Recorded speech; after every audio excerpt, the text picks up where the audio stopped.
Bonjour et bienvenue à l'Espace Mendes France. Comme vous le savez, nous sommes fermés au public actuellement, mais nous continuons malgré tout notre mission de culture scientifique. Alors nous devions inaugurer aujourd'hui la nouvelle exposition sur l'amphithéâtre de Poitiers. Ce ne sera malheureusement pas possible, mais je vous propose de vous en faire une rapide présentation.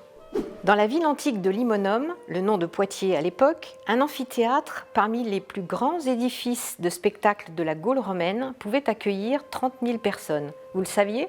Que reste-t-il de cette ingénieuse construction conçue pour les combats de gladiateurs? Et comment les archéologues ont-ils pu reconstituer ce monument et son histoire au fil du temps?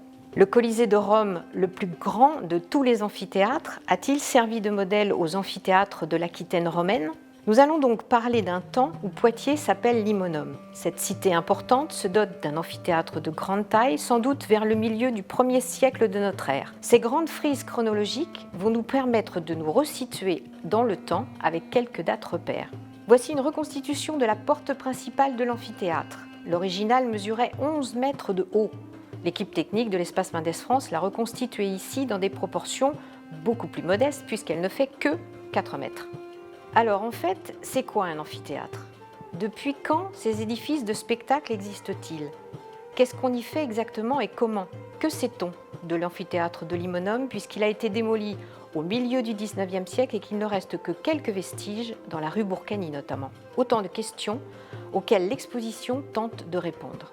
Des visites en distanciel vont vous être proposées dans les prochains jours et en attendant de vous accueillir pour de vraies visites, je vous propose de vous retrouver dans les prochains jours pour découvrir ensemble la suite du parcours de cette exposition.